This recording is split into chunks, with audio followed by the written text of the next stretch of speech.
Last topic बताएं, क्या topic थी लास्ट टाइम पे?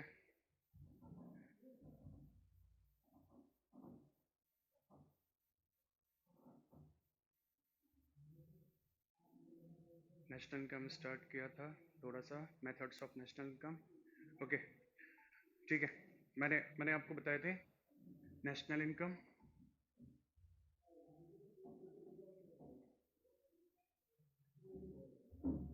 राष्ट्रीय आय, ठीक है।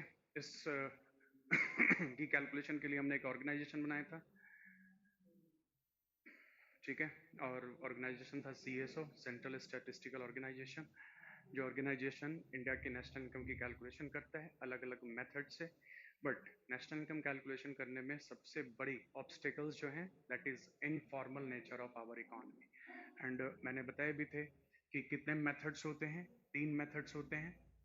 First, product oblique production method,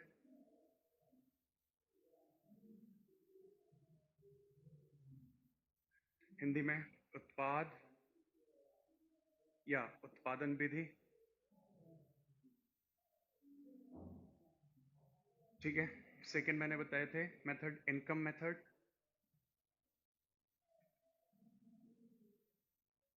that is I Vidhi. And last में मैंने बताया था एक्सपेंडिचर मेथड, मीन्स व्यय। सेकंड, सेविंग मीन्स बचत। एंड लास्ट था कंजम्पशन, दैट इज उपभोग मेथड।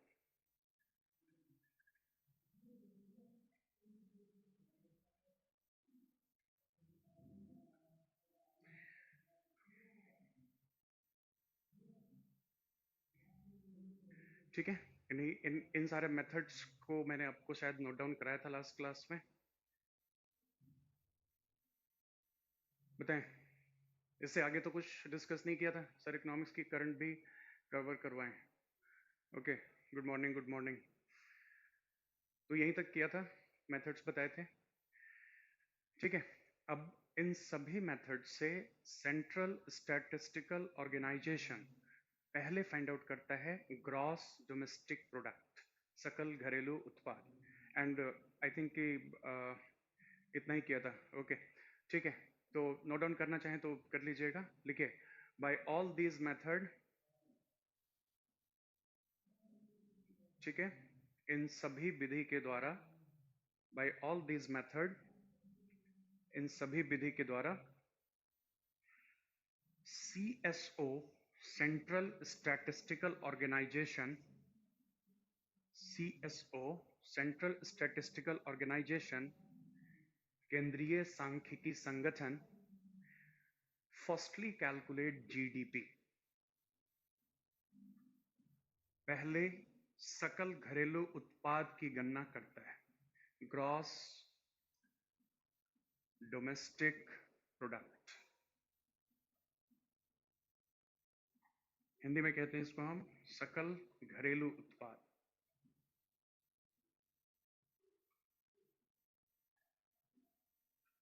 Gross domestic product.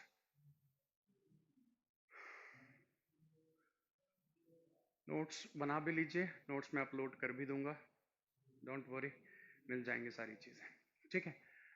तो मैंने ये नहीं बताया था कि जीडीपी होता क्या है, जीडीपी कैसे कैलकुलेट करते हैं, ठीक है। आई थिंक मैंने इसका कुछ भी नहीं बताया था कि ग्रॉस डोमेस्टिक प्रोडक्ट कैसे कैलकुलेट करते हैं, ठीक है, इन मेथड से कैसे करते हैं, ठीक है। ओके, ठीक है। तो लिखिए जीडीपी होता क्या है। डेफिनेशन है एट मार्केट प्राइस,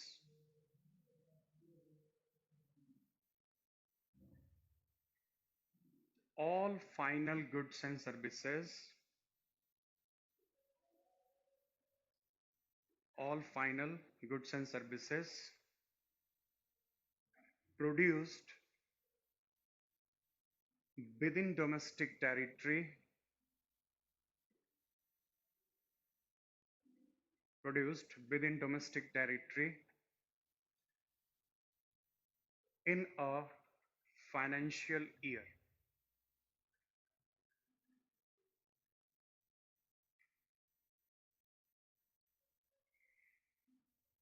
ठीक है, at market price all final goods and services produced within domestic territory in a financial year। Hindi में लिखिएगा, एक वित्तीय वर्ष में सभी अंतिम वस्तु एवं सेवा का उत्पादन, एक वित्तीय वर्ष में सभी अंतिम वस्तु एवं सेवा का उत्पादन घरेलू परिसीमा के अंदर बाजार मूल्य पर। एक वित्तीय वर्ष में सभी अंतिम वस्तु एवं सेवा का उत्पादन घरेलू परिसीमा के अंदर बाजार मूल्य पर। ठीक है, अब यहां पे तीन चीजें आती है importantly. What is market price, बाजार मूल्य होता क्या है, किसको कहते हैं बाजार मूल्य, कैसे कैलकुलेट होती है। सेकेंड सब्जेक्ट आता है why we consider only final goods and services, हम सिर्फ अंतिम वस्तु एवं सेवा को ही क्यों कंसीडर करते हैं, हम ऑल गुड्स एंड सर्विसेज को क्यों नहीं कंसीडर करते हैं, क्योंकि मैंने सिर्फ लिखा है only final goods and services. तीसरी चीज आती है what is our domestic territory, हमारी घरेलू परिसीमा है क्या चीज, किसको हम कहते हैं डोमेस्टिक टेरिटरी। एंड सबसे इजीएस्ट पार्ट आता है दैट इज फाइनेंशियल ईयर। तो हमारी जो फाइनेंशियल ईयर है that is from April to March, और ये होता है 1 अप्रैल से लेकर के 31 मार्च तक, इसको हम कहते हैं वित्तीय वर्ष। ठीक है, अब बात ये आती है कि इनमें हम मार्केट प्राइस को कैलकुलेट करते कैसे हैं, बाजार मूल्य की गणना होती कैसे है, किसको कहते हैं हम मार्केट प्राइस। तो जब भी किसी गुड्स एंड सर्विसेज की प्रोडक्शन होगी तो जो प्रोड्यूसर है वो प्रोड्यूसर उस गुड्स एंड सर्विसेज की प्रोडक्शन में बहुत सारे अपना कॉस्ट लगाता है, जिसको हम कहते हैं फैक्टर कॉस्ट, साधन लागत। और वो फैक्टर कॉस्ट एम्प्लॉय की सैलरी से आती है, रॉ मटेरियल के कॉस्ट से आता है। ठीक है, वो रेंट का पेमेंट करता है, वो इंटरेस्ट देता है और उसमें अपना एक नॉर्मल प्रॉफिट ऐड करता है। ठीक है, अब बात यह आती है कि वो तो उसका फैक्टर कॉस्ट हुआ, वो तो उसकी साधन लागत हो गई, लेकिन मार्केट प्राइस कैसे आएगा। ठीक है, तो जब हम मार्केट प्राइस की कैलकुलेशन करते हैं, जब हम बाजार मूल्य की गणना करते हैं, तो इसमें देखना होता है कि सरकार कहाँ पे टैक्स लेती है और सरकार किस गुड्स के ऊपर जो है वो सब्सिडी देती है। तो हम इसकी कैलकुलेशन कैसे करते हैं, लिख लीजिएगा कि मार्केट प्राइस कैलकुलेट होता कैसे। डेफिनेशन समझ में आ गया, परिभाषा समझ में आए या नहीं है, इनबॉक्स कीजिए। डेफिनेशन आ गया, क्लियर हुआ। अब सबसे पहली चीज आती है कि मार्केट प्राइस होता क्या है, बाजार मूल्य कहते किसको है।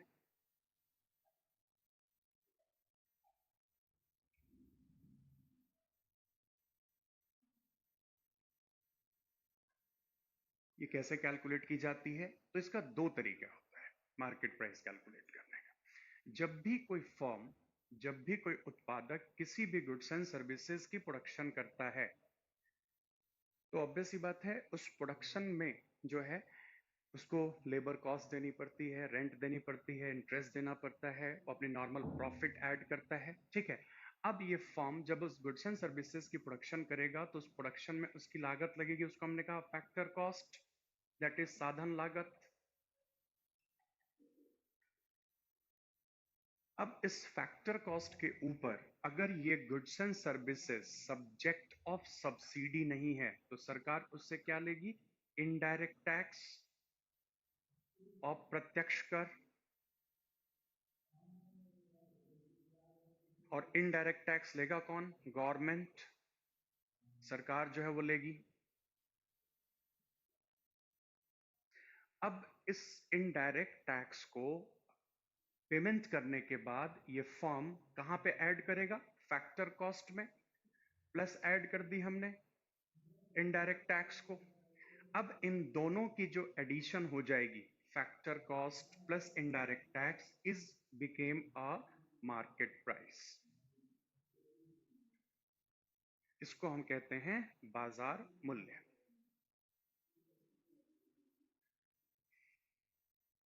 क्लियर? कि प्रोड्यूसर जितने भी गुड्स एंड सर्विसेज की प्रोडक्शन किया, उस प्रोडक्शन में जो उसको कॉस्ट आई, उस कॉस्ट को मैंने कहा फैक्टर कॉस्ट। उस कॉस्ट के ऊपर प्रोड्यूसर गवर्नमेंट को क्या पे कर रहा है? Indirect tax. एंड जैसे ही हमने फैक्टर कॉस्ट में इनडायरेक्ट टैक्स को ऐड किए, the resultant became market price. ठीक है, बट ऐसा भी तो हो सकता है कि प्रोड्यूसर किसी गुड्स एंड सर्विसेज की प्रोडक्शन करे, उस प्रोडक्शन में जो वो फैक्टर कॉस्ट लेता है, इस कॉस्ट पे सरकार उसे सब्सिडी दे दे, गवर्नमेंट उसको जो है अनुदान दे।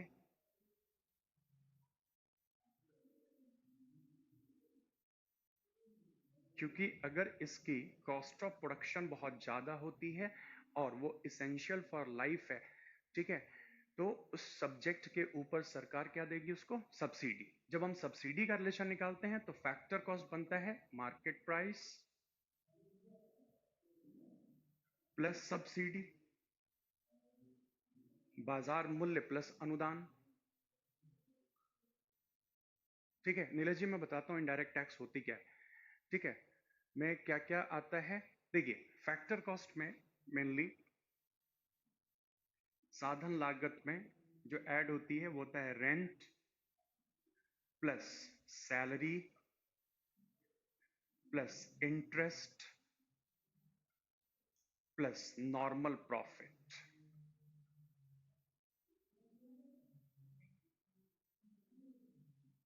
ये इंपॉर्टेंट सब्जेक्ट इसमें ऐड होंगे। ठीक है, तो हमारे पास में यहाँ पे दो रिलेशंस आ गए। ठीक है, पहला रिलेशन जो है हमारा है that is factor cost plus indirect tax is equals to market price. ठीक है, फर्स्ट रिलेशन। सेकेंड रिलेशन क्या हुआ? Factor cost is equals to market price plus subsidy. तो हमेशा जब भी हम जीडीपी को कैलकुलेट करेंगे, जीडीपी के केसेस में हमेशा, ठीक है, मार्केट प्राइस जो है वो कंसीडर की जाएगी। कौन सी price? Market price, this one.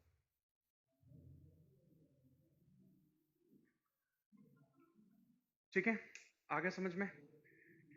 Subsidy उस बेसिस पे दी जाती है जब किसी गुड्स एंड सर्विसेज की प्रोडक्शन बहुत कॉस्टली हो और सरकार फिर उसे के बाजार में कहती है सस्ते दामों पे बेचने के लिए, उस विषय के ऊपर सब्सिडी दी जाती है। जैसे यूरिया के ऊपर सब्सिडी मिलती है, केरोसिन ऑयल के ऊपर सब्सिडी मिलती है, ये सारी चीजें। नॉर्मल प्रॉफिट का मतलब है जो एंटरप्रेन्योरशिप के आधार पे ली जाती है, जब प्रोड्यूसर अपना दिमाग लगाता है, उसको हमने कहा नॉर्मल प्रॉफिट। ठीक है, गॉट इट? आ गए समझ में सभी को? तो हमेशा जीडीपी में फैक्टर कॉस्ट को नहीं लेंगे, जीडीपी के केसेस में हम लेते हैं मार्केट प्राइस को, और वो मार्केट प्राइस का रिलेशन यहां से निकला, factor cost plus indirect tax equals to market price and factor cost equals to market price plus में सब्सिडी। ठीक है, चलिए अब बात ये आती है, एक तो रिलेशन ये आ गया जीडीपी का। दूसरा रिलेशन मैंने, दूसरी सब्जेक्ट मैंने बताई थी कि जो हमने इसमें सिर्फ फाइनल गुड्स एंड सर्विसेज को लिया है, हमने ऑल गुड्स एंड सर्विसेज को इस केसेस में कंसीडर नहीं किया। ठीक है, फाइनल गुड्स एंड सर्विसेज अंतिम वस्तु एवं सेवा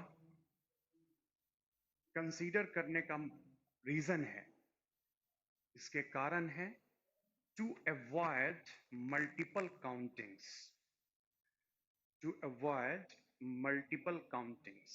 एक ही चीज को कई बार गणित ना की जाए, एक ही वस्तु को बार बार ना लिया जाए। ठीक है, तो उसको हम कहते हैं फाइनल गुड्स एंड सर्विसेज, अंतिम वस्तु एवं सेवा।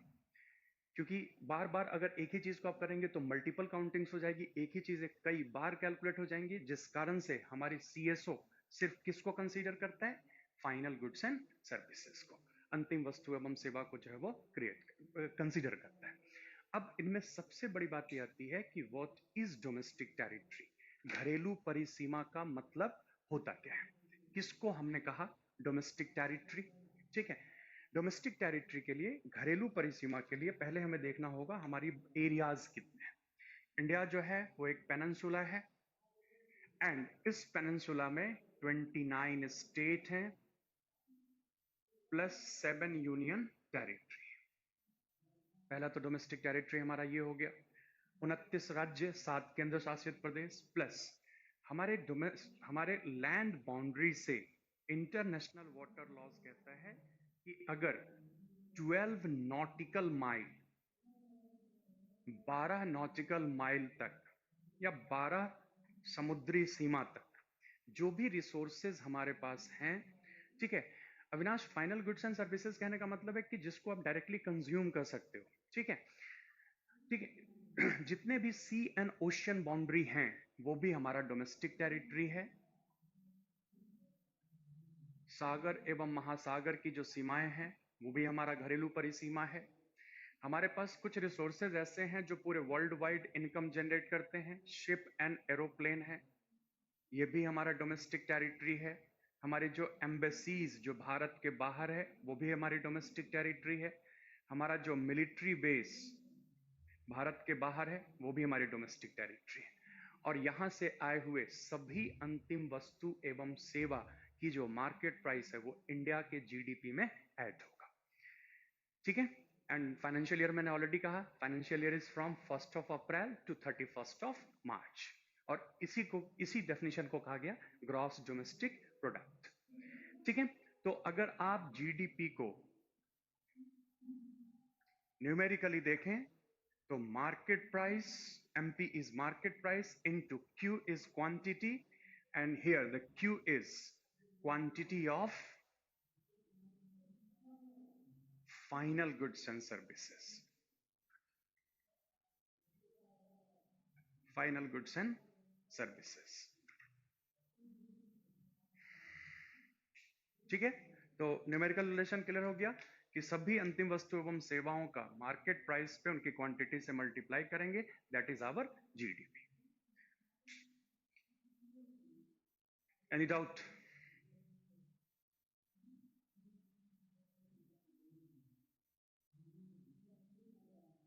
आगे समझ में डेफिनेशन?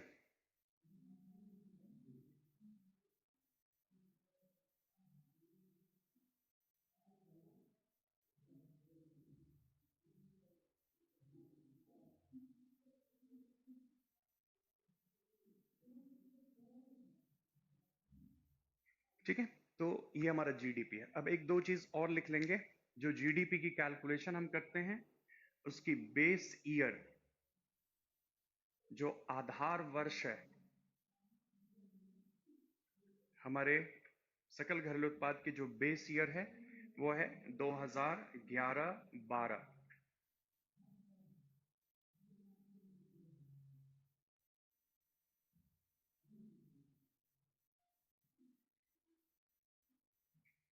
ठीक है, एनएम इज नॉटिकल माइल।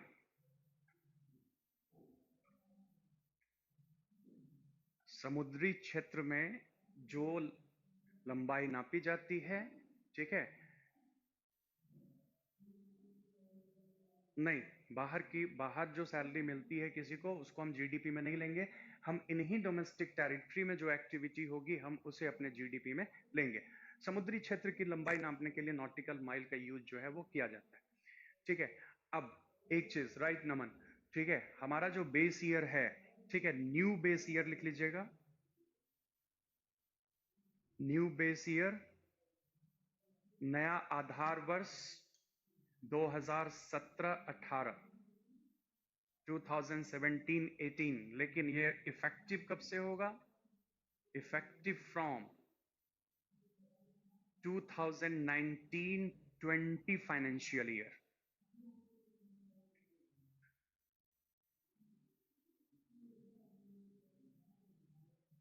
ठीक है, तो ये हमारी ग्रॉस डोमेस्टिक प्रोडक्ट जिसकी कैलकुलेशन सीएसओ सबसे फर्स्ट में करता है। अब ये डोमेस्टिक टेरिटरी, एक एक पॉइंट आप लोग सब नोट कर लीजिएगा। इस डोमेस्टिक टेरिटरी में प्रोड्यूसर इंडियन हो या फॉरेनर्स, सिटीजन इंडियंस हो या फॉरेनर्स,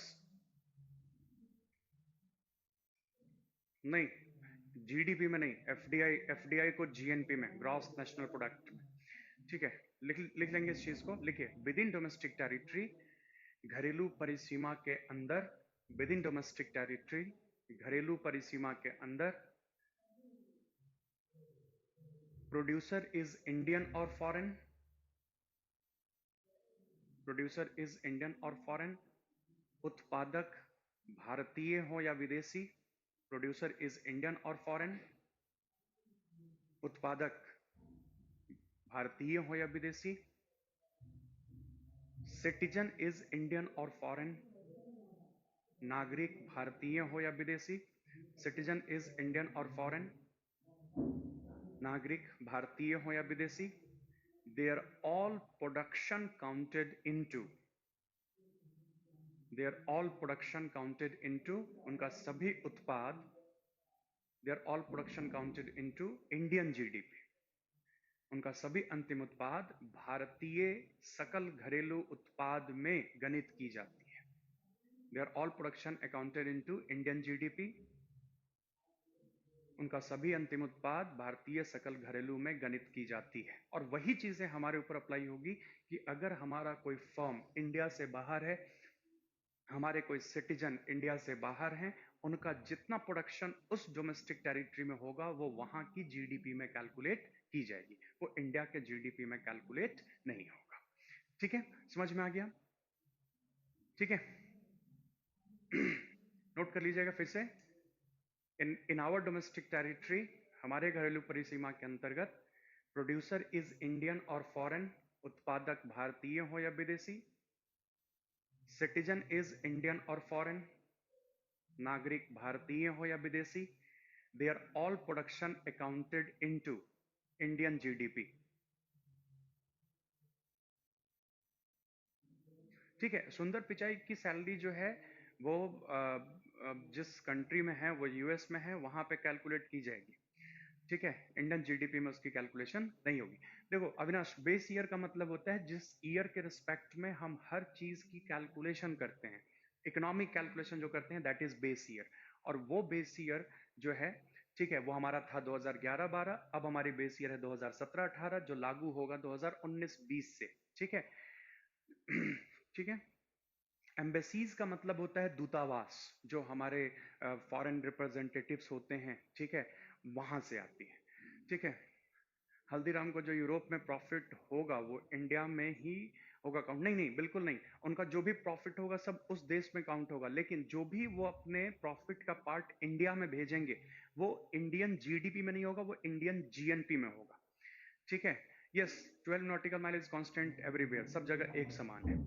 ठीक है, समझ में आ गई? तो बेस ईयर के रिस्पेक्ट में हम सारे कैलकुलेशंस करते हैं, और कैलकुलेशंस में मार्केट प्राइस इनटू क्वांटिटी, और ये हमारी डोमेस्टिक टेरिटरी इसी टेरिटरी के अंदर होगा। ठीक है, ठीक है, चलिए अब बात ये आती है यहाँ पे कि मैंने आपको बताए जीडीपी की डेफिनेशंस में, सकल घरेलू उत्पाद की परिभाषा में, कि फाइनल गुड्स एंड सर्विसेज की जो प्रोडक्शन हुई, अंतिम वस्तु एवं सेवा का उत्पादन हुआ, बट उस प्रोडक्ट कैसे करेंगे? ठीक है, बिल्कुल बिल्कुल नमन, नीचे श्रीलंका जो है, श्रीलंका और भारत के बीच की दूरी ही 32 किलोमीटर है, जबकि 12 नॉटिकल माइल 18 किलोमीटर आता है। इसीलिए समटाइम्स, कभी कभी वो हमारे फिशरमैन को ले जाते हैं, हम उनके फिशरमैन को ले आते हैं। ठीक है sir, how GDP is expressed in, sir how GDP is expressed in percentage, growth को कहते हैं। ठीक है, मैं बताना चाहता हूं, जब आप देखते हैं ना इकोनॉमिक ग्रोथ, आर्थिक समृद्धि, इकोनॉमिक ग्रोथ दैट इज आर्थिक समृद्धि, जब इसकी हम कैलकुलेशन करते हैं तो इकोनॉमिक ग्रोथ का मतलब होता है परसेंटेज चेंज इन जीडीपी, सकल घरेलू उत्पाद में प्रतिशत बदलाव, परसेंटेज चेंज इन जीडीपी, सकल घरेलू उत्पाद में प्रतिशत बदलाव। जैसे सपोज दैट कि अगर हमारी 2017-18 में जीडीपी अगर 100 रुपए की है और यही जीडीपी अगर 2018-19 में अगर ये 105 रुपए की हो जाती है तो 100 से कितने परसेंट का ग्रो हुआ हमारा?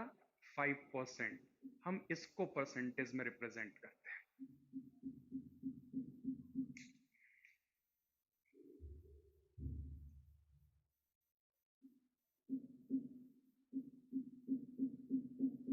ठीक है, प्रीति जी समझ में आ गए? ठीक है, तो this is economic growth concept.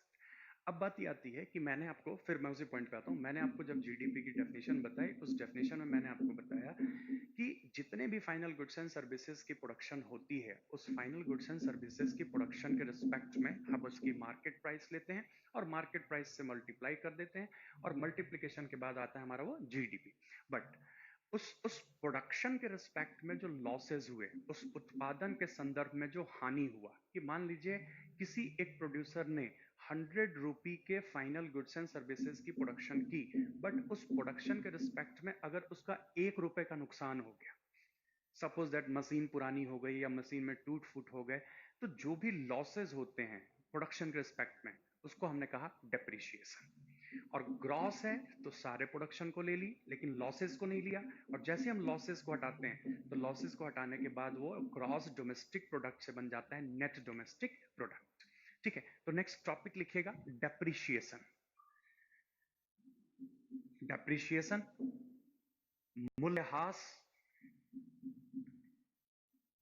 Next is depreciation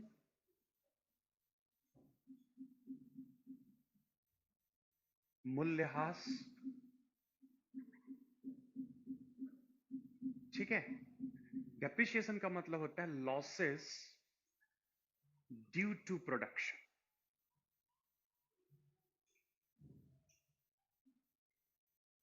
उत्पादन के द्वारा हानि, लॉसेस ड्यू टू प्रोडक्शन, उत्पादन के द्वारा हानि।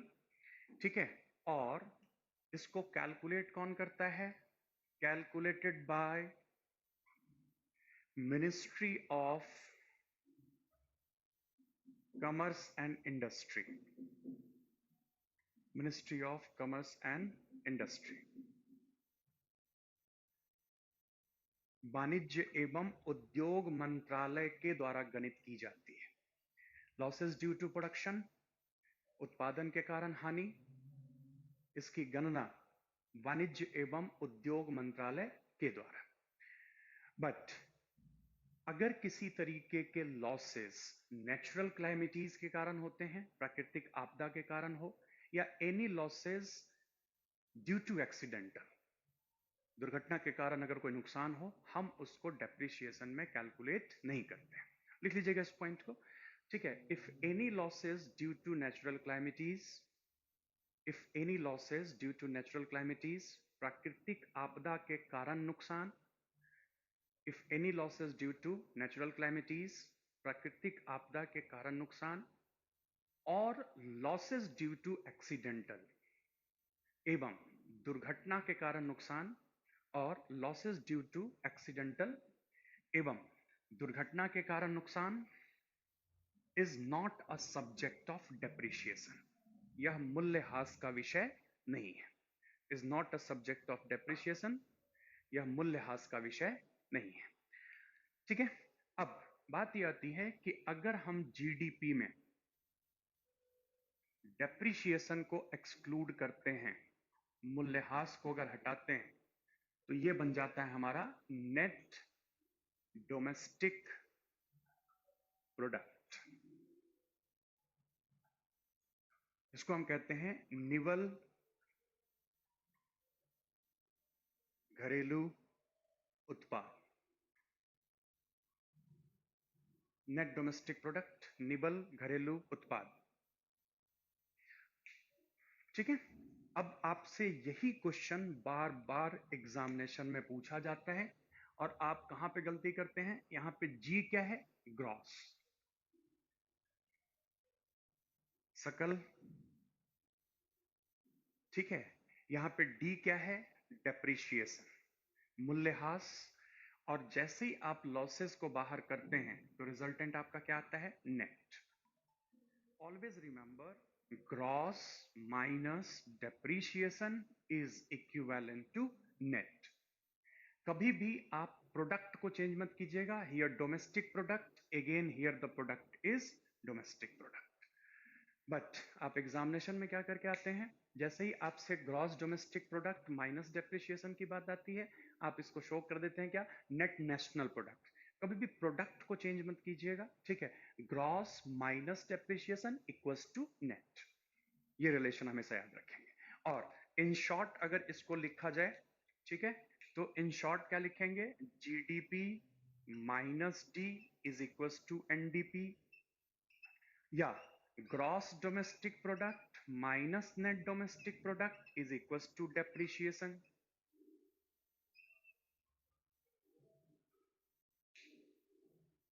ठीक है, टॉपिक क्लियर हुआ? जीडीपी, डेप्रिशिएशन, एनडीपी का रिलेशन फटाफट इनबॉक्स कीजिए। और यही बार बार आपके एग्जामिनेशन में इसका रिलेशन जो है वो पूछता है कि ग्रॉस डोमेस्टिक डेप्रिशिएशन और नेट का रिलेशन होता क्या क्या है। Any doubt? किसी प्रकार का कोई दिक्कत? फटाफट मुझे इनबॉक्स कीजिए, फिर मैं नेक्स्ट टॉपिक पे आऊंगा। क्लियर हो गया? जी अविनाश पूछिए।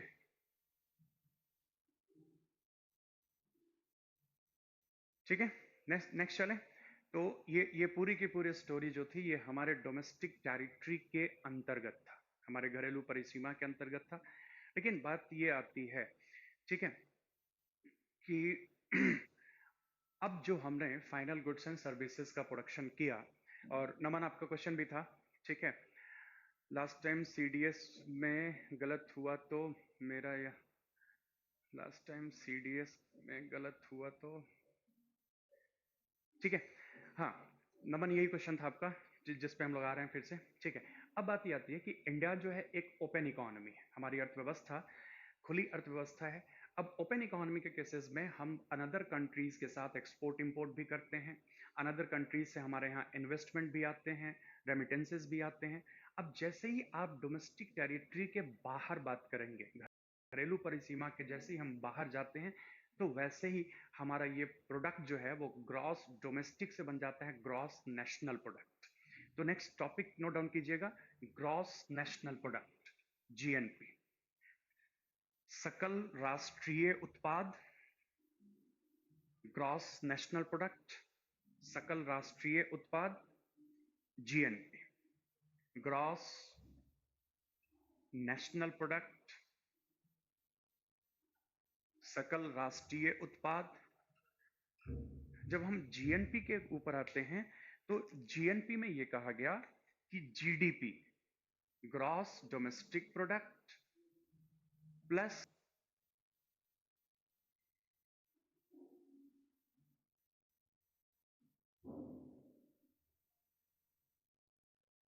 Minus net factor income, net factor income from abroad, विदेशों से की गई,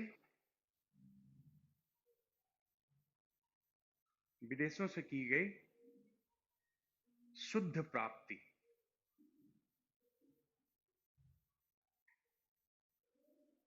net factor income from abroad, विदेशों से की गई शुद्ध प्राप्ति। अब अगर कोई इकोनॉमी क्लोज्ड इकोनॉमी है,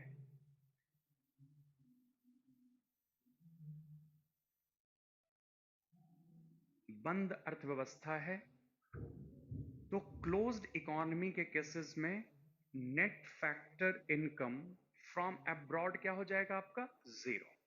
क्योंकि अगर वो क्लोज्ड इकोनॉमी है, इसका मतलब ना तो किसी देश से उसका कोई एक्सपोर्ट है ना इंपोर्ट है, और उस केसेस में उनका नेट फैक्टर इनकम जीरो होगा। और जीरो होने के केसेस में उस इकोनॉमी की जितनी जीडीपी है उतना ही उसका क्या हो जाएगा? जीएनपी।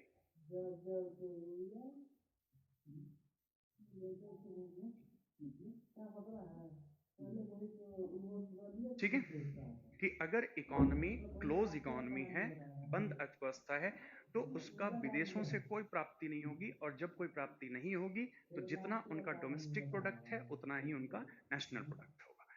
बट दिक्कत ये आती है हमारी इकोनॉमी में कि हम अगर net factor income from abroad की बात करें, तो इस फैक्टर इनकम फ्रॉम अब्रॉड में आता है export and import. Export and import, निर्यात एवं आयात।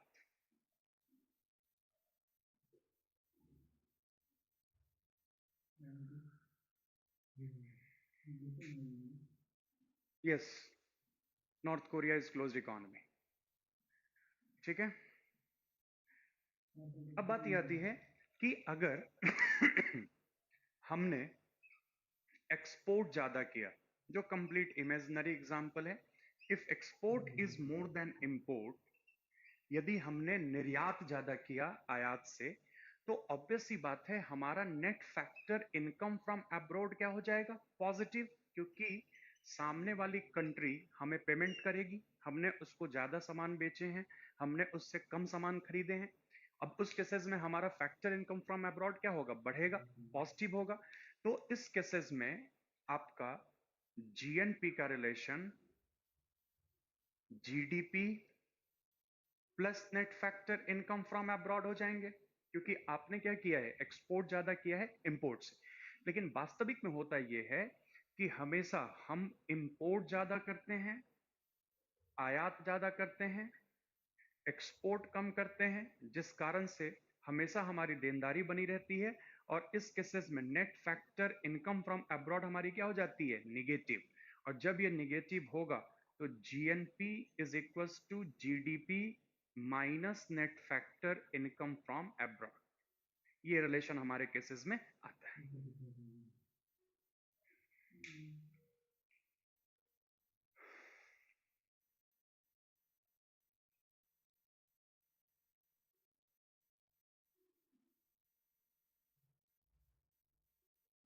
डाउट क्लियर हुआ?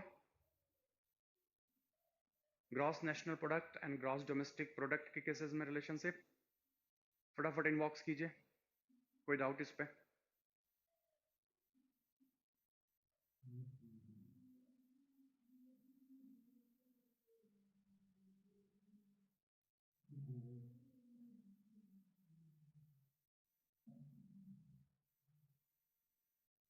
हाँ बिल्कुल आदित्य, जितने भी डेवलप्ड इकोनॉमी हैं उन सभी के केसेस में ये पॉजिटिव होता है, net factor income developed economy,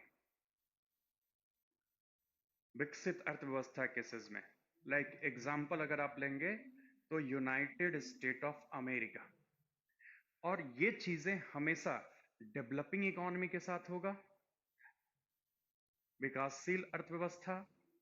और डेवलपिंग इकोनॉमी के केसेस में अगर आप एग्जांपल लेंगे, दिस इज इंडिया। ठीक है, तो this is GNP and GDP का रिलेशन जो है यह है। अब बात यह आती है कि जब हम किसी भी national product, gross national product के केसेस में आते हैं तो वहां भी डेप्रिसिएशन होगा, और जब वहां पे डेप्रिसिएशन होगा तो फिर हम ग्रॉस के जगह पे क्या आ जाएंगे? नेट के ऊपर आ जाएंगे। तो यहां पे जब आप जीएनपी का रिलेशन डेप्रिसिएशन से कैलकुलेट करेंगे, तो मैंने शुरू में ही आपको बताया कि ग्रॉस से डेप्रिसिएशन को जैसे एक्सक्लूड कर दें, द प्रोडक्ट बिकेम नेट, और ये बन जाता है यहाँ पे नेट नेशनल प्रोडक्ट। ठीक है, नहीं बिल्कुल नहीं, न्यूमेरिकल क्वेश्चन नहीं आते हैं दुबे जी। ठीक है, तो GNP gross national product minus depreciation minus मूल्यह्रास। अब फिर से यहां ग्रॉस था, ग्रॉस में से आपने डेप्रिसिएशन को एक्सक्लूड किया, the resultant became net national product. Net national product, निवल राष्ट्रीय उत्पाद।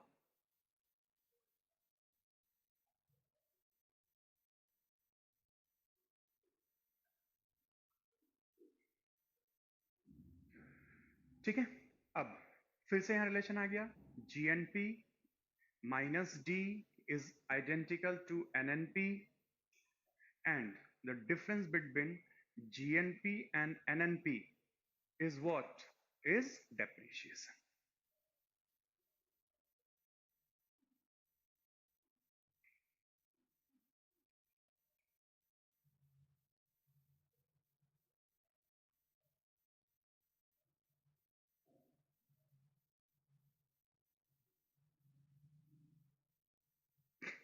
Clear it out?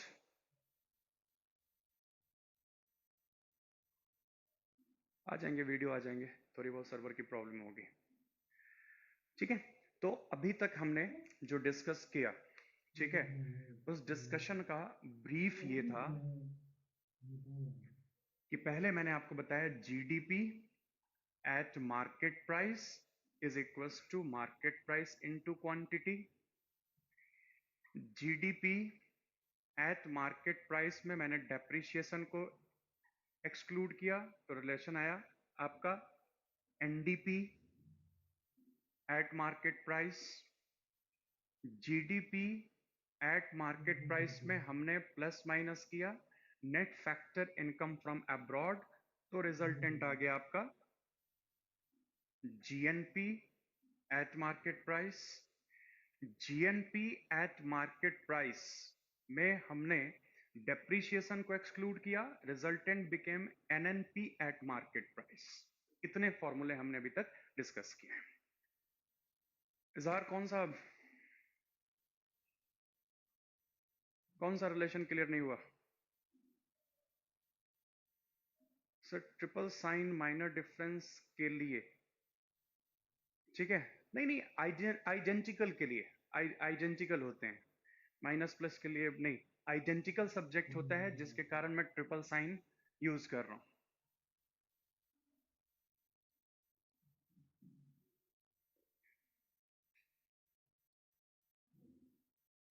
ठीक है, डाउट ये क्लियर हो गया? तो ये ब्रीफ फॉर्मूला रहा, GDP at market price equals to market price into quantity, GDP at market price minus depreciation equals to NDP at market price, GDP at market price plus minus net factor income from abroad is equals to GNP at market price, GNP at market price minus depreciation is equals to NNP at market price. Clear हो गए? तो ये सा relation था। But अब यहां पे CSO क्या कहता है, central statistical organisation, according to CSO, केंद्रीय सांख्यिकी संगठन के द्वारा NNP at factor cost is identical to national income.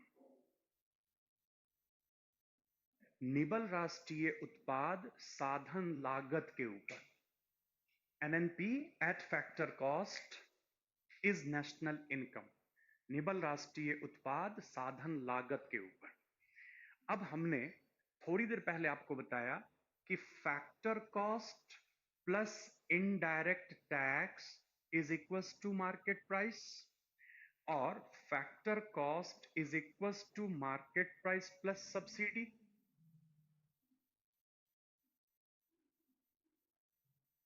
ये रिलेशन हमने डिस्कस किया।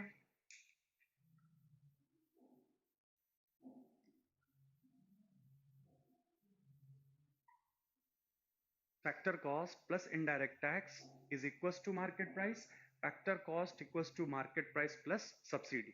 बट यहां पे एनएनपी किसको मांगता है? फैक्टर कॉस्ट के ऊपर नेशनल इनकम लेता है। तो जब आप फैक्टर कॉस्ट का रिलेशन निकालेंगे तो वो आ जाएगा market price minus indirect tax, और factor cost is equals to market price plus subsidy. हमें रिक्वायरमेंट किसकी है? फैक्टर कॉस्ट की, साधन लागत की।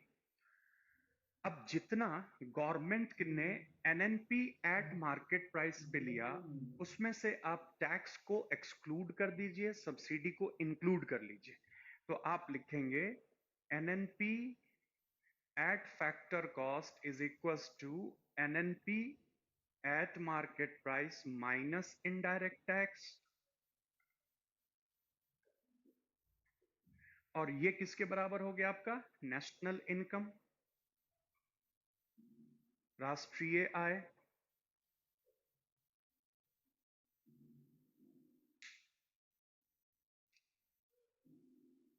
नहीं नमन, सब्सिडी माइनस कैसे होगा? हमारी रिक्वायरमेंट क्या चीज थी? फैक्टर कॉस्ट की रिक्वायरमेंट है, तो फैक्टर कॉस्ट और मार्केट प्राइस के बीच सब्सिडी ऐड होता है।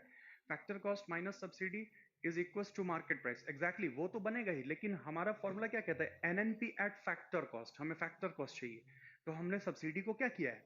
उसके साथ ऐड कर दिया। अब दूसरा रिलेशन क्या आ जाएगा यहीं पे? NNP at factor cost is equals to NNP at market price plus subsidy. और फिर से यहां पे ये रिलेशन किसका आ जाएगा? नेशनल इनकम का।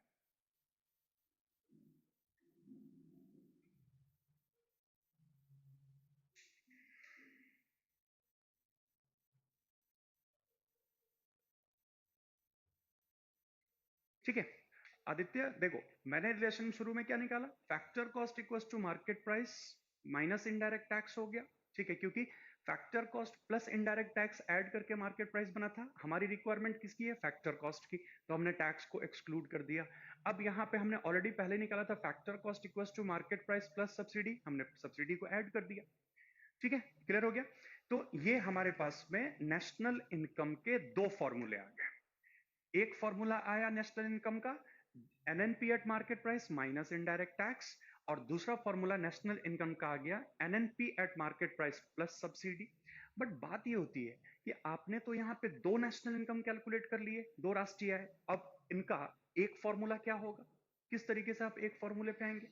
तो हमें देखना पड़ता है कि इस रिलेशनशिप में, ये जो रिलेशनशिप हमने फाइंड आउट किया नेशनल इनकम का, market price minus indirect tax या मार्केट प्राइस प्लस सब्सिडी का जो रिलेशन किया, अब इस रिलेशन को सिंगल रिलेशन में लेकर के आना पड़ेगा। तो सिंगल रिलेशन के केसेस में जब हम इस फॉर्मूले पे आएंगे कि किस तरीके से सिंगल रिलेशन आएगा, तो हमें देखना पड़ेगा इसका फ्लो की market price, factor cost, indirect tax and subsidy का क्या रिलेशन आता है। ठीक है, तो जब हम सिंगल फॉर्मूले पे आते हैं, तो एक तरफ फर्म है, प्रोड्यूसर है, और ये फर्म जिस गुड्स एंड सर्विसेज की प्रोडक्शन कर रहा है, ठीक है, तो समटाइम्स गवर्नमेंट उससे क्या कलेक्ट कर रही है? इनडायरेक्ट टैक्स, अप्रत्यक्ष कर, कि कुछ ऐसे फर्म है जो ऐसे गुड्स एंड सर्विसेज का प्रोडक्शन करते हैं। ठीक है, और कुछ ऐसे फर्म हैं जिनको कि गवर्नमेंट सब्सिडी दे रहा है, सरकार सब्सिडी दे रहा है। अब इन दोनों रिलेशन को जब एक साथ लेकर के आएंगे, तो मैंने बताया factor cost is equal to market price minus indirect tax plus में सब्सिडी। दोनों रिलेशन को साथ में हमने ले लिया।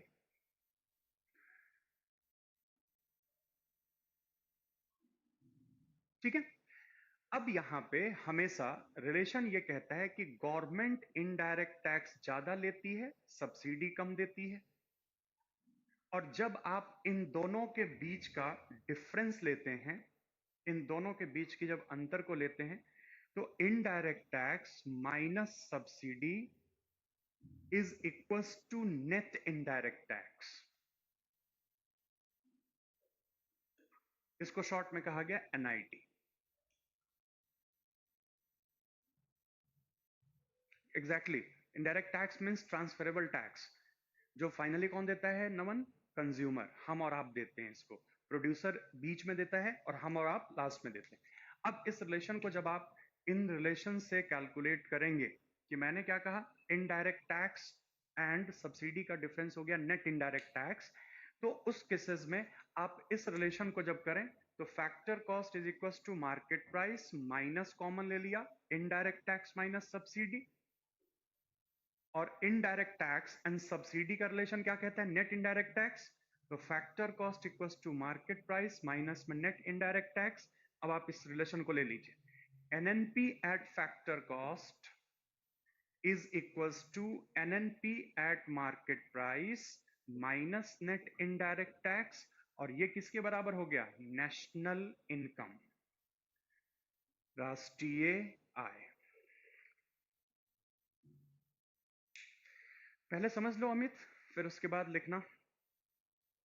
पहले रिलेशन समझ में आ जाना चाहिए, उसके बाद। समझ में आ गया ये रिलेशन सबको? फटाफट इनबॉक्स कीजिए, कहां पे डाउट रह गई।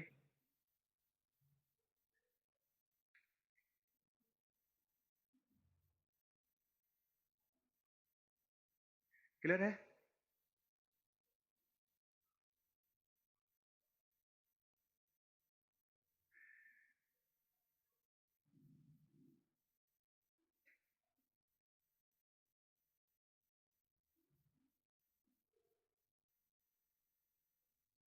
एग्जैक्टली प्रीति, हमेशा रहता है।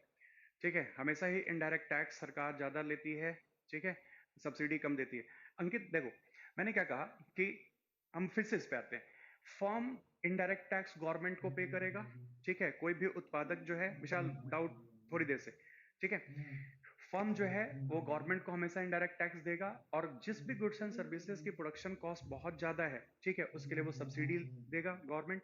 अब मैंने क्या कहा कि हमेशा गवर्नमेंट इनडायरेक्ट टैक्स ज्यादा लेती है, सब्सिडी कम देती है। अब जब इनडायरेक्ट टैक्स और सब्सिडी के बीच का अंतर निकालेंगे, जब डिफरेंस निकालेंगे, ठीक है, तो डिफरेंस क्या होगा? इनडायरेक्ट टैक्स माइनस सब्सिडी, उसको मैंने कहा नेट इनडायरेक्ट टैक्स। कि सपोज दैट गवर्नमेंट ने 100 रुपए की इनडायरेक्ट टैक्स ली और 10 रुपए का सब्सिडी दे दिया, तो गवर्नमेंट को एग्जैक्टली टैक्स कितने का मिला? 90 रुपए का। उसको हमने क्या कह दिया? Indirect tax net. अब यहां पे हमें रिलेशन था कि factor cost equals to market price minus indirect tax plus subsidy, already पहले से था। ठीक है, तो factor cost equals to market price minus common लिया, इनडायरेक्ट टैक्स माइनस सब्सिडी, और इनडायरेक्ट टैक्स एंड सब्सिडी के बीच का डिफरेंस क्या था? Net indirect tax. ठीक है, अब factor cost equals to market price minus net indirect tax, इसको मैंने जो है वो NNP at factor cost equals to NNP at market price minus NIT कर ली, वो हो गया हमारा नेशनल इनकम। ठीक है, जीएनपी माइनस डेप्रिसिएशन एनएनपी तक क्लियर हुआ है सर? ठीक है, चलिए, तो ये आपका जो है ये नेशनल इनकम के इतने सारे फॉर्मूले। अब बात ये आती है कि जैसे ही हम नेशनल इनकम में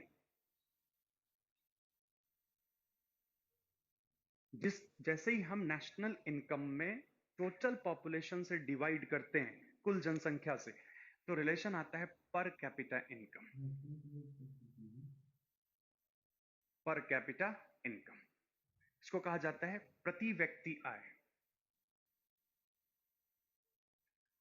प्रति व्यक्ति आय, per capita income, this is equals to national income,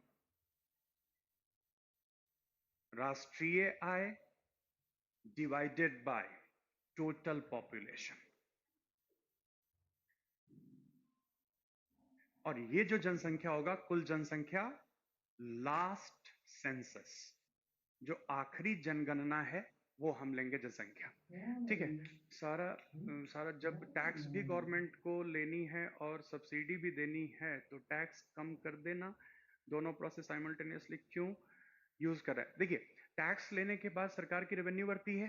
ठीक है, और उसी जनरेटेड रेवेन्यू के रिस्पेक्ट में सरकार वेलफेयर को लेकर के देती है सब्सिडी। ठीक है, प्रयास, difference intermediate and final goods. देखिए, जैसे सपोज दैट एमआरएफ कंपनी ने टायर बनाई, ठीक है, तो वो जो टायर है उसने बेची मारुति सुजुकी से।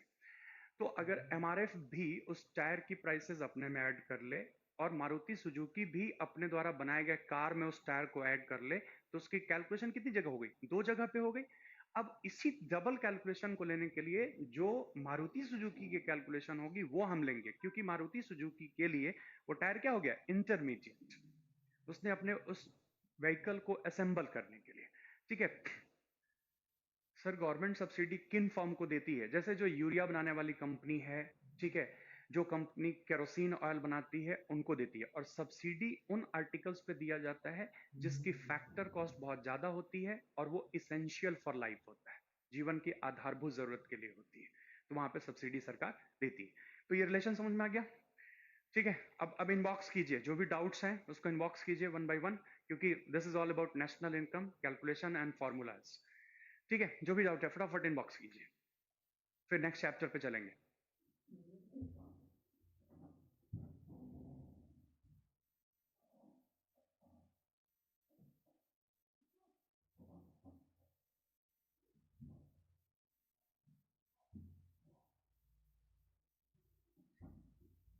Doubt clear?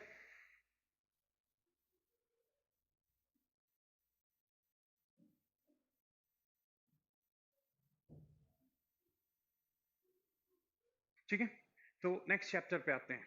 ठीक है, और नेक्स्ट चैप्टर जो है that is our fourth chapter, that is fiscal policy. ठीक है सर, आप हाईली एफिशिएंट हो, 1 hour equals to 2 hour. Okay, thank you. ठीक है, नेक्स्ट इज फिस्कल सिस्टम या फिस्कल पॉलिसी। ठीक है, राजकोषीय नीति।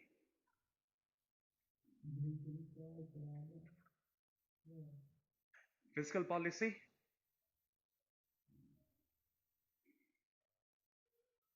राजकोषीय नीति।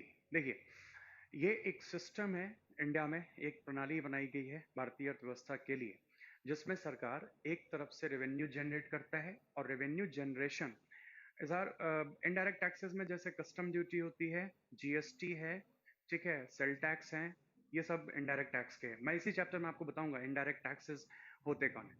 सर यस, ये न्यू चैप्टर है। तो फिस्कल सिस्टम ये कहता है कि generation of revenue from one side, एक तरफ से सरकार राजस्व की वसूली करती है, और वो जो रेवेन्यू जनरेट होता है दैट इज बाय टैक्सेशन, वो टैक्स के द्वारा होती है, ठीक है। And that generated revenue became expenditure for the welfare, ठीक है। ये जितने भी वो राजस्व की उगाही करता है, उन सभी राजस्व को वो लोगों के कल्याण के लिए खर्च करता है। तो फिजिकल पॉलिसीज में एक तरफ हमारा होता है बजट, ठीक है, और दूसरी तरफ हमारी होती है टैक्स सिस्टम,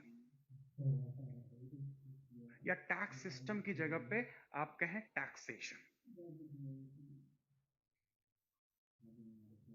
ठीक है। एक तरफ पे बजट और दूसरे तरफ पे कर उगाही, राजस्व की वसूली होती है।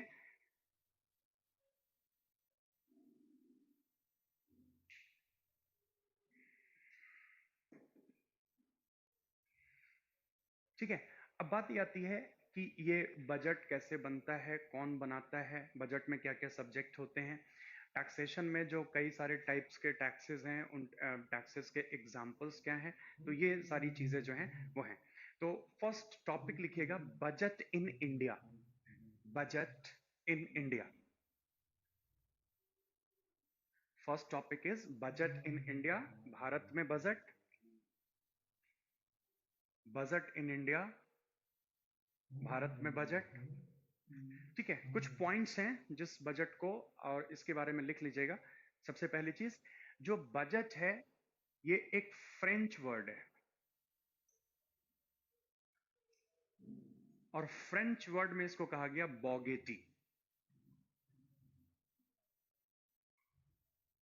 ठीक है। एंड बॉगेटी का मतलब होता है लेदर बैग,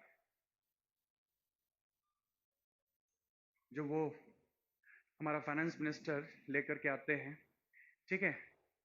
हाँ हाँ बिल्कुल, वो कर वाले क्वेश्चन बताऊंगा, पूरे कर बताऊंगा, ठीक है। जो हमारा फाइनेंस मिनिस्टर जो लेदर बैग लेकर के आता है उसको कहते हैं सर मार्केट प्राइस में सब्सिडी ऐड नहीं होती, ठीक है। सर नेशनल इनकम में सारे इनकम ऐड करेंगे तो आउटसाइड इंडिया है, नहीं नहीं, नेशनल इनकम में सारे इनकम नहीं, ठीक है। इनडायरेक्ट टैक्स के एग्जाम्पल क्या होंगे अशरफ, मैं इसी चैप्टर में बताऊंगा, ठीक है। हाँ न्यू चैप्टर है, ठीक है। अब बात ये आती है कि ये हमारी जो पॉलिसीज का पार्ट है बजट, ठीक है। तो ये तो एक फ्रांस के शब्द है, और फ्रेंच वर्ड में इसको हमने क्या कहा कि लेदर बैग। तो क्या लेदर बैग की डिस्कशन हमारा संविधान करेगा? तो एक पॉइंट लिख लीजिएगा, ठीक है, लिखिए।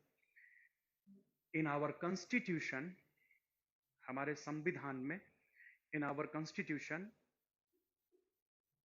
Budget word can not discussed, budget शब्द की चर्चा नहीं की गई। In our constitution budget word never discussed, budget शब्द की चर्चा नहीं की गई। इन कॉन्स्टिट्यूशन, संविधान में,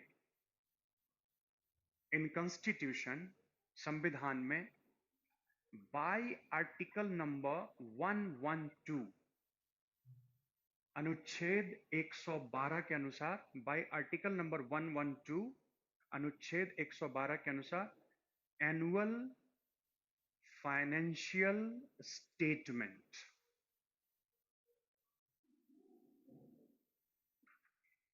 इन आवर कॉन्स्टिट्यूशन, हमारे संविधान में, बाय आर्टिकल 112 अनुच्छेद 112 के अनुसार, एनुअल फाइनेंशियल स्टेटमेंट, वार्षिक वित्तीय विवरण, वार्षिक वित्तीय विवरण मीन्स जब भी आपसे क्वेश्चन ये पूछे कि संविधान के किस अनुच्छेद में बजट की चर्चा की गई, तो आपका आंसर होना चाहिए नो एनी आर्टिकल, किसी भी अनुच्छेद में चर्चा नहीं है, क्योंकि बजट शब्द की जगह पे संविधान में क्या लिखा हुआ है? एनुअल फाइनेंशियल स्टेटमेंट, वार्षिक वित्तीय विवरण, बजट नहीं। हमने प्रैक्टिकली या कह सकते हैं कि कन्वेंशनली इसको हमने बजट बजट बोलना शुरू कर दिया, लेकिन बजट की चर्चा संविधान में नहीं की गई। अब बात यह आती है कि बजट बनाता कौन है, कौन प्रिपेयर करता है, किसके द्वारा बनाई जाती है, ठीक है, और बजट में होते क्या क्या चीज है। तो हमारा जो बजट है, इस बजट की प्रिपरेशन जो की जाती है वो करता है department of economic affair, ministry of finance. लिखिएगा इस चीज को भी, देखिए, इन इंडिया, भारत में, इन इंडिया, भारत में preparation of budget, preparation of budget, budget बनाने का कार्य, in India preparation of budget, Bharat में बजट बनाने का कार्य by department of economic affair, department of economic affair, आर्थिक मामलों से संबंधित विभाग, डिपार्टमेंट ऑफ इकोनॉमिक अफेयर, आर्थिक मामलों से संबंधित विभाग, ministry of finance, ministry of finance, ministry of finance, वित्त मंत्रालय के द्वारा। हेलो, हाँ जी, गुड मॉर्निंग, मैं क्लास में हूँ यार, ठीक है। Preparation of budget by department of economic affair, ministry of finance, ये इस बजट को प्रिपेयर करता है, ठीक है। अब जब बजट की प्रिपरेशन होती है तो उस प्रिपरेशन में जैसे हम अपने फैमिली का बजट बनाते हैं, अपने परिवार की बजट बनाते हैं, तो उसमें हम देखते हैं कि हमारी इनकम क्या है और उस इनकम के रिस्पेक्ट में हमें अपने परिवार का एक्सपेंडिचर क्या है, किस तरीके से हम सरकार अपने परिवार के लिए व्यय करते हैं। ठीक उसी तरीके से department of economic affair, ministry of finance भी बजट बनाती है, और जब बजट बनाई जाती है तो बजट में देखा जाता है कि गवर्नमेंट की एक्सपेंडिचर क्या है और गवर्नमेंट को डेवलपमेंट कहाँ करना है। तो हमारे बजट के जो डॉक्यूमेंट्स होते हैं, जब इसकी प्रिपरेशन होती है, सपोज दैट अब भारत सरकार 2019-20 की बजट बनाएगा, तो 2019-20 की बजट में सबसे पहले देखी जाती कि बजट का एस्टिमेशन क्या है, ठीक है। बजट एस्टिमेट क्या है, अनुमानित बजट क्या है, फिर इस चीज को लेकर के देखता है बजट 18-19 का जो रनिंग है कि बजट रिवाइज्ड कैसे हुआ, बजट में क्या बदलाव हुए, और फिर मिनिस्ट्री देखती है कि 2017-18 की बजट कैसी थी, जिसको हम कहते हैं बजट एक्चुअल, वास्तविक में बजट क्या रहा। मतलब ये हो गया आपका बीई, ये हो गया आपका बीआर, और ये हो गया आपके बीए। ये तीन तरीके की डॉक्यूमेंट्स के आधार पर बजट बनाई जाती है कि बजट जो फाइनेंशियल ईयर है उसमें कितना एस्टिमेटेड खर्च होने की उम्मीद है, ठीक है। जो बजट हमारा रनिंग ईयर में है वो रिवाइज होकर के कहां तक पहुंचा, और जो बजट हमने कंप्लीट कर ली वो बजट एक्चुअल में था कितना, कितना खर्च हुआ। ये तीन चीजों को देख करके जो है बजट बनाई जाती है, और हर एक फाइनेंशियल ईयर की जो बजट बनेगी वो एस्टिमेटेड होगा, अनुमानित होगा, ये रिवाइज होगा, और ये एक्चुअल जो एक्चुअल में कंप्लीट हो चुका है। अब इस बजट एस्टिमेशंस में फॉर एग्जांपल कि सरकार ने 2018-19 की बजट में कहा कि वो मनरेगा में 55,000 करोड़ रुपए देगा, तो ये अनुमानित है कि सरकार 55,000 करोड़ रुपए देगा, हो सकता है वो एक्सपेंडिचर बढ़ के 60,000 करोड़ हो जाए, 65,000 करोड़ हो जाए, तो इसीलिए हमेशा क्या होता है करंट ईयर के लिए एस्टिमेशंस, अनुमान लगाई जाती है। लेकिन अब इस अनुमानित बजट में सब्जेक्ट क्या होते हैं, किस किस विषय पे होती है, तो बजट दो तरीके के होते हैं, one revenue budget and another capital budget. और रेवेन्यू बजट जो होगा वो हमेशा जनरल फंक्शनिंग के लिए होगा, और कैपिटल बजट हमेशा डेवलपमेंट के लिए होगा, ठीक है। तो लिख लीजिएगा, budget are of two type, budget दो प्रकार के होते हैं। Budget are of two type, budget दो प्रकार के होते हैं। फर्स्ट इज रेवेन्यू बजट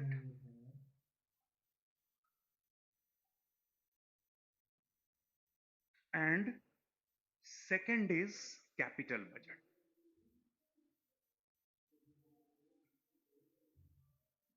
इसको हम कहते हैं पूंजीगत बजट और इसको हम कहते हैं राजस्व budget.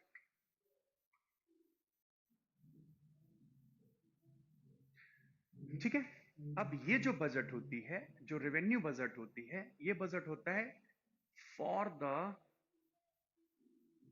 General functioning of government,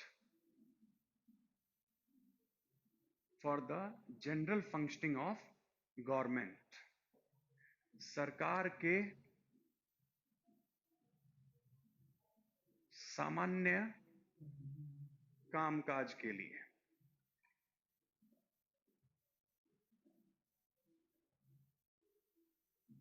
but जो ये बजट होगा, ये किसके लिए होगा? For the development, for the development, विकास कार्य के लिए।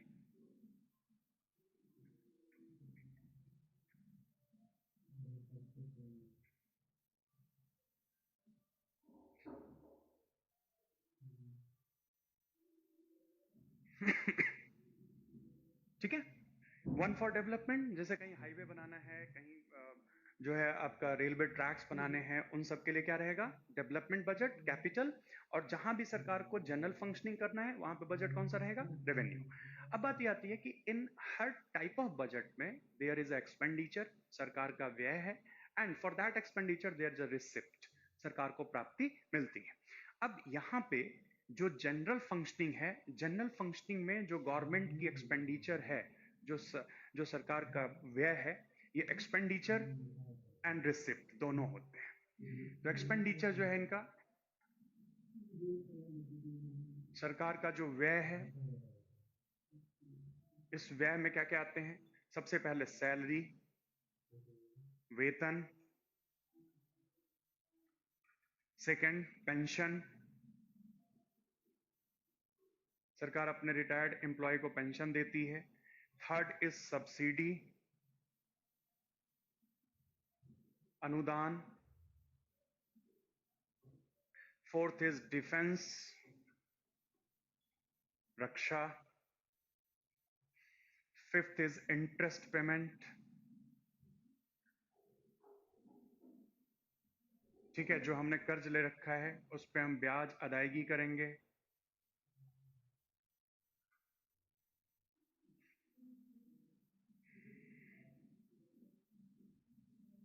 नहीं, रेवेन्यू बजट सर रेवेन्यू से बनता है नहीं। Revenue budget means budget for the general functioning of government, सरकार के सामान्य कामकाज के लिए। ठीक है, फिर इसमें सोशल एंड इकोनॉमिक सर्विसेज,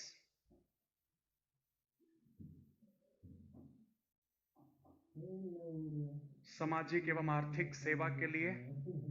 फिर यहाँ पे एक्सपेंडिचर में आते हैं assistance and grants to the state, assistance and grants to the state, राज्य को सहायता एवं अनुदान, ये सारे होते हैं एक्सपेंडिचर में। अब जब रिसिप्ट आती है, रेवेन्यू रिसिप्ट, तो रिसिप्ट में भारत सरकार के लिए दो रिसिप्ट आती है।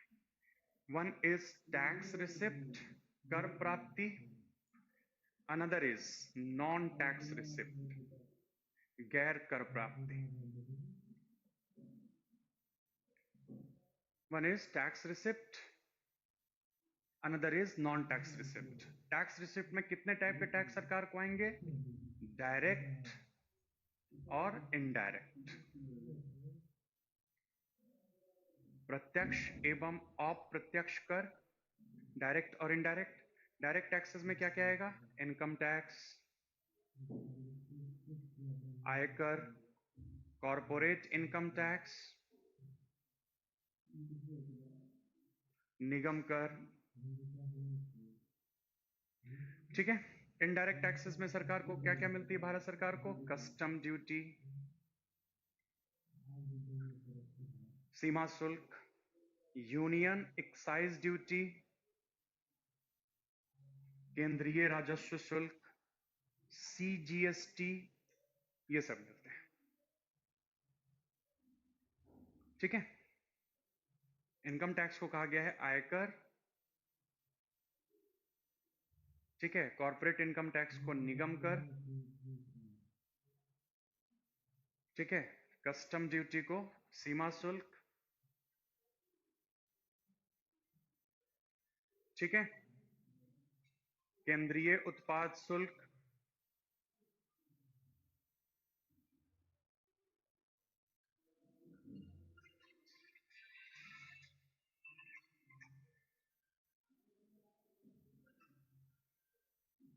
हेलो बाबूजी, क्लास ले रहा हूँ ऑनलाइन। हेलो, क्लास ले रहा हूँ online, class online. Mukherjee Mukherjee. ठीक ठीक ठीक।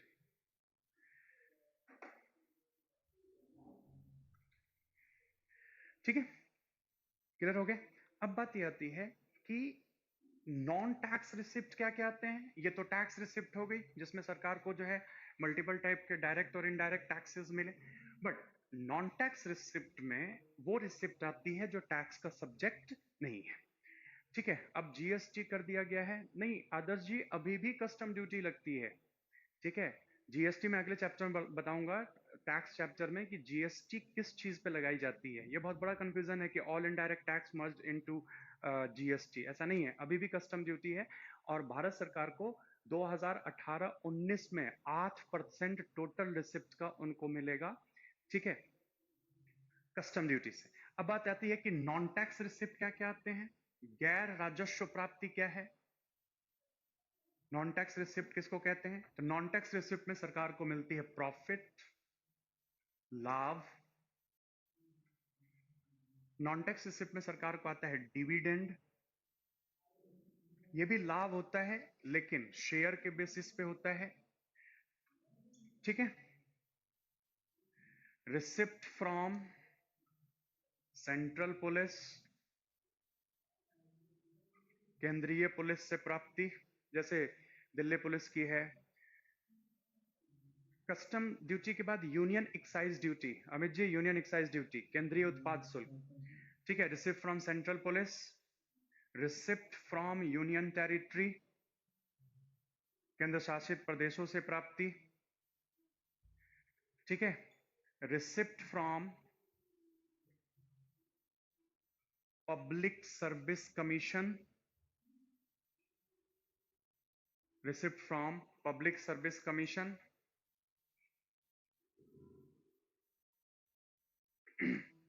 लोक सेवा आयोग से प्राप्ति।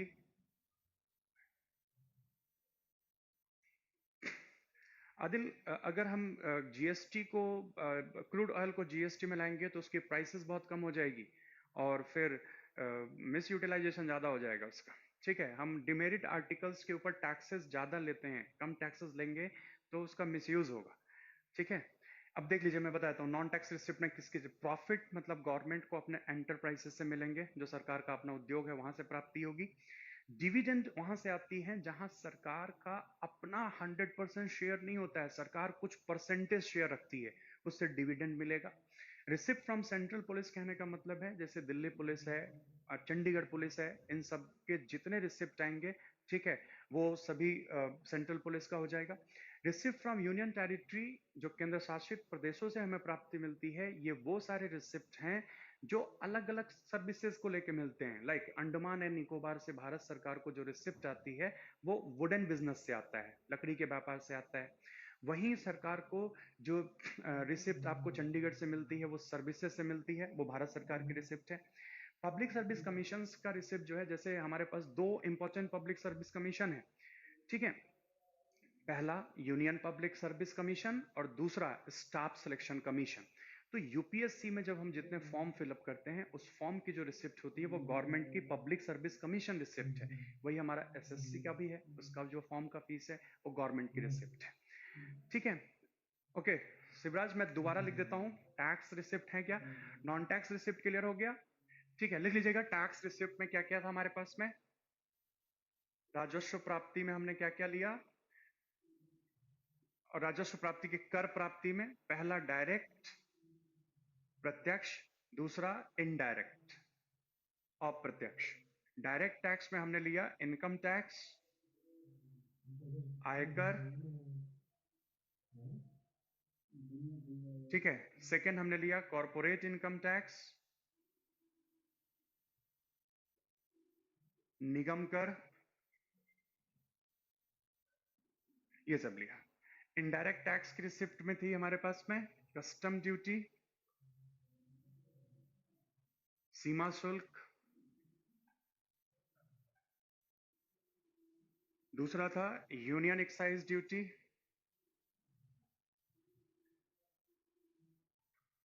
केंद्रीय उत्पाद शुल्क,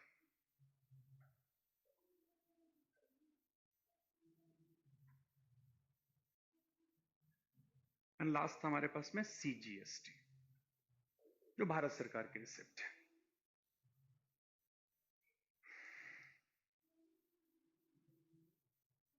ठीक है, हर एक टाइप के बजट में एक्सपेंडिचर भी होती है और रिसिप्ट भी होते हैं, दोनों चीजें होती हैं।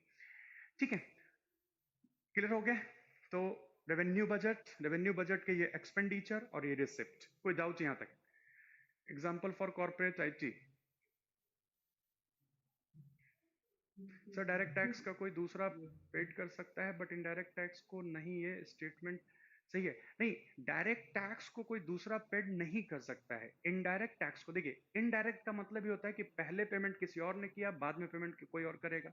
अब इनडायरेक्ट टैक्सेस में क्या है कि पहले जो है प्रोड्यूसर पे करता है, एट लास्ट कंज्यूमर। जब आप जाते हैं किसी भी गुड्स को या सर्विसेज को परचेज करने मार्केट में, तो उस पर लिखा होता है इंक्लूसिव ऑल टैक्सेस। ठीक है, तो ऑल टैक्सेस का मतलब क्या है कि आपके बिहाफ में पहले टैक्स दी जा चुकी है, अब आप देंगे, दैट इज इनडायरेक्ट। लेकिन जो आप अपने इनकम पे देते हैं, कंपनी अपने इनकम पे देती है, तो कंपनी इनकम पे देगी तो कॉर्पोरेट इनकम टैक्स हो गया। और जब इंडिविजुअल पर्सन उस पर टैक्स देगा तो वो इनकम टैक्स हो जाएगा। और कॉर्पोरेट इनकम टैक्स कंपनी की प्रॉफिट पे होती है और इनकम टैक्स इंडिविजुअल पर्सन के इनकम पे होती है। ठीक है, तो ये सारे आपको समझ में आ गए विदाउट रेवेन्यू बजट में? क्लियर हो गया?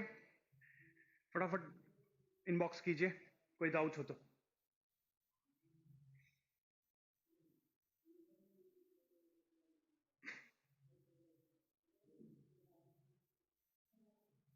ठीक है, अब बात करते हैं कि जो हमारा कैपिटल बजट है, इस बजट में भी दो तरीके के सब्जेक्ट होते हैं। वन इज एक्सपेंडिचर, जिसको हम कैपिटल एक्सपेंडिचर कहते हैं, पूंजीगत व्यय।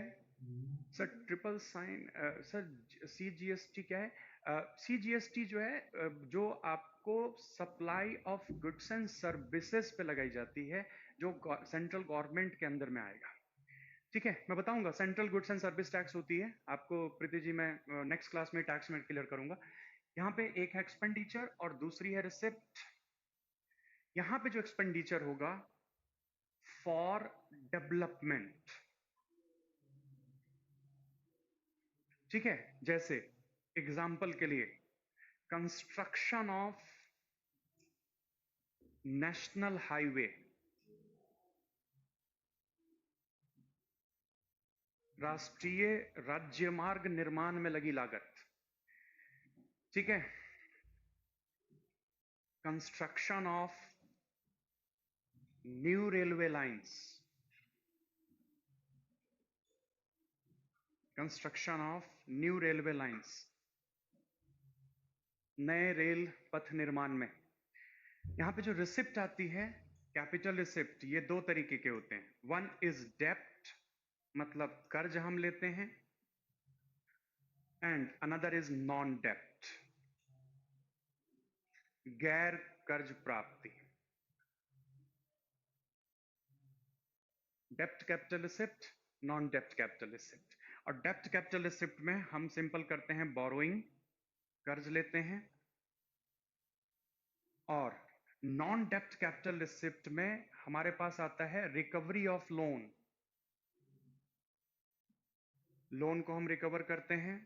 या डिसइन्वेस्टमेंट, जो भारत सरकार कंपनी इन सबको बेच करके लाती है, इसको कहा जाता है विनिवेश।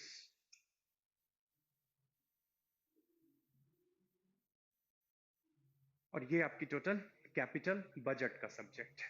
वन पार्ट पे एक्सपेंडिचर, अनदर पार्ट पे रिसिप्ट, ठीक है। एंड रिसिप्ट जो है वो दो तरीके का, डेप्ट मतलब बोरोइंग, हम कर्ज लेकर के आते हैं। नॉन डेप्ट कैपिटल रिसिप्ट में रिकवरी ऑफ लोन, डिसइन्वेस्टमेंट, ये सारी चीजें। और ये दोनों बजट हैं, revenue as well as capital budget. कोई डाउट? फटाफट बताएं किसी भी सब्जेक्ट में।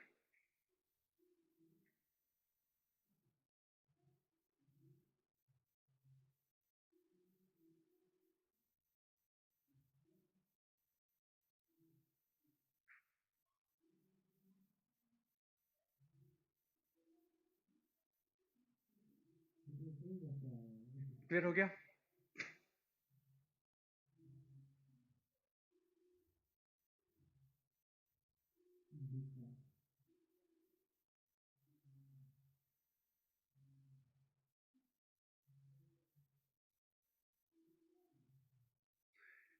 ठीक है।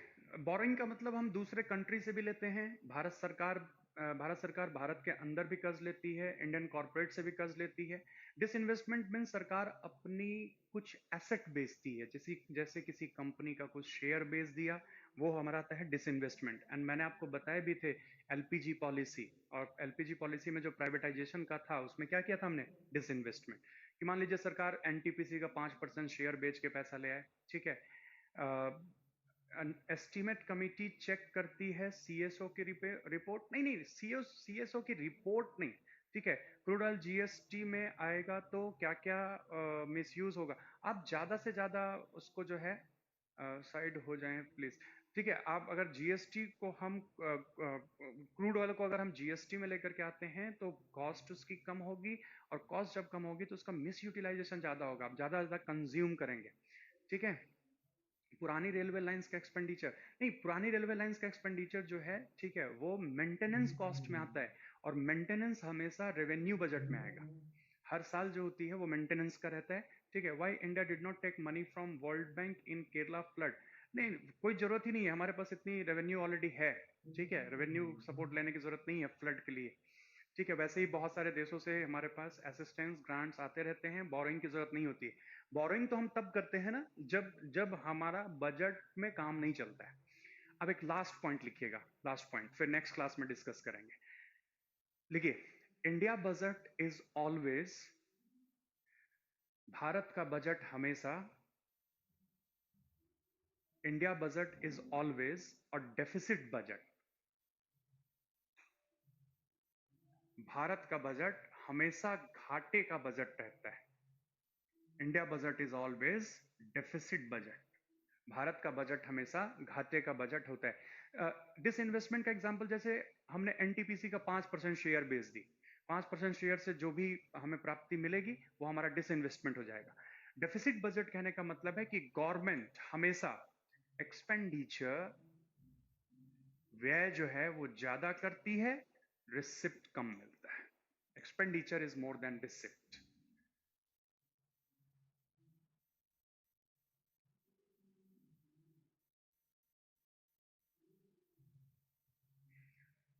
ठीक है। अब क्यों ऐसा करती है सरकार, ठीक है। अब expenditure is more than receipt करने का कारण है टू मैक्सिमाइज द वेलफेयर, ज्यादा से ज्यादा लोगों का कल्याण करना। टू मैक्सिमाइज द वेलफेयर, ज्यादा से ज्यादा लोगों का कल्याण करना, क्योंकि सरकार अपने बजट में ऐसे वेलफेयर स्कीम लाती है जिस स्कीम से लोगों का लॉन्ग टर्म में डेवलपमेंट हो सके, उससे किसी तरीके की सरकार को कोई प्राप्ति नहीं होती है, ठीक है। और सेम फिजिकल डेफिसिट क्या होता है आगे बताऊंगा अमित जी, सारे डेफिसिट बताऊंगा, बजट डेफिसिट, रेवेन्यू डेफिसिट, सारे डेफिसिट, और विथ डेटा कि इस साल के बजट में क्या है। तो ये डाउट क्लियर हो गया कि बजट डेफिसिट इसलिए होता है क्योंकि सरकार एक्सपेंडिचर ज्यादा करती है, रिसिप्ट कम लेती है, और एक्सपेंडिचर और रिसिप्ट ज्यादा होने से ज्यादा सरकार क्या करती है? वेलफेयर। क्योंकि फॉर एग्जांपल मैंने आपको थोड़ी देर पहले बताया कि 2018-19 बजट में गवर्नमेंट ने कहा कि वो मनरेगा के ऊपर 55,000 करोड़ रुपए खर्च करेगा। ठीक है, अब उस 55,000 करोड़ रुपए से क्या गवर्नमेंट को किसी तरीके का टैक्स मिलेगा? कोई टैक्स नहीं मिलेगा। तो सरकार ने 55,000 करोड़ रुपए खर्च करके लोगों को 100 दिनों के रोजगार की गारंटी दी, और उस 100 दिनों के रोजगार से लोगों का कल्याण हुआ, वेलफेयर हुआ, और इसीलिए हमारी बजट हमेशा किस में रहती है? Deficit budget. ठीक है। हाँ आशुतोष, बिल्कुल एक्स्ट्रा मनी लानी ही होती है, और उस मनी को हम कहाँ से लाते हैं? कर्ज लेकर के, क्योंकि हमारे पास कोई रास्ता नहीं है, हम कर्ज लेकर के आते हैं सर। रिसिप्ट टैक्स पे ना करने वालों के कारण कम है। एग्जैक्टली exactly, और वैसे भी रिसिप्ट कम होने का एक सबसे बड़ा रीजन है कि गवर्नमेंट ही ऐसा स्कीम बनाती है, ऐसा बजट बनाती है जिसमें हमेशा एक्सपेंडिचर ज्यादा होता है रिसिप्ट से, लेकिन फाइनेंशियल ईयर के एंड होते होते जितना बोरोइंग कर, जितना डेफिसिट होता है उतना कर्ज लेकर के पूरा करती है। ठीक है, तो आज यहीं तक रखते हैं, फिर नेक्स्ट क्लास में इससे आगे डिस्कस करेंगे कि हमारा जो बजट है उस बजट में जो मल्टीपल टाइप ऑफ डेफिसिट होते हैं, वो डेफिसिट कौन कौन सी डेफिसिट होती है, कैसे कैलकुलेट किया जाता है, और 2018-19 बजट के रिस्पेक्ट में ये डेफिसिट कितने परसेंट तक रखी गई है जीडीपी के रिस्पेक्ट में। ठीक है, नहीं नहीं, देश कंगाल नहीं हो जाएगा। ठीक है, धीरे धीरे रिकवरी होगी। वेलफेयर स्कीम जो है वो एक लॉन्ग टर्म डेवलपमेंट के लिए किया जाता है, उस स्कीम में कमी की जाएगी। ठीक है, तो नेक्स्ट क्लास में आगे इससे डिस्कस करेंगे। अब रवि जी नेक्स्ट क्लास में करूंगा, क्योंकि बार बार मेरा फोन कॉल्स आ रहे हैं, कुछ अर्जेंट कॉल्स आ रहे हैं। ठीक है, ठीक है, मैं कल डेफिनेटली डिस्कस करूंगा, मैं कोशिश करूंगा कि कल भी क्लास लगे। ठीक है, इंडिया किसी कंट्री को डेब्ट दे, वो किस में आएगा? ठीक है, एक्सपेंडिचर में, रेवेन्यू एक्सपेंडिचर में कौन देगा हमें सर इतना कर्ज? वर्ल्ड बैंक देती रहती है। ठीक है, वर्ल्ड बैंक से हम लेते हैं, हम सबसे नंबर वन बोरोवर हैं वर्ल्ड बैंक के, सबसे ज़्यादा कर्ज हमें जो है वर्ल्ड बैंक से ही हमने लिया है। ठीक है, तो फिर नेक्स्ट क्लास में मिलते हैं। ठीक है, कोशिश करेंगे कि कल क्लास हो अपनी, तो कल के क्लास में इसके आगे डिस्कस करेंगे। कोई डाउट? अगर डाउट है तो जल्दी जल्दी इनबॉक्स कीजिए, कोई डाउट? हाँ, कल कल स्पेशल क्लास लगाएंगे संडे को। सर नेशनल इनकम अच्छे से क्लियर नहीं हुआ, क्या करें? ठीक है, एक बार उसको आप रिवाइज कीजिए जो नोट्स बनाए आपने, और कल के क्लास में जो भी डाउट्स होगा वो।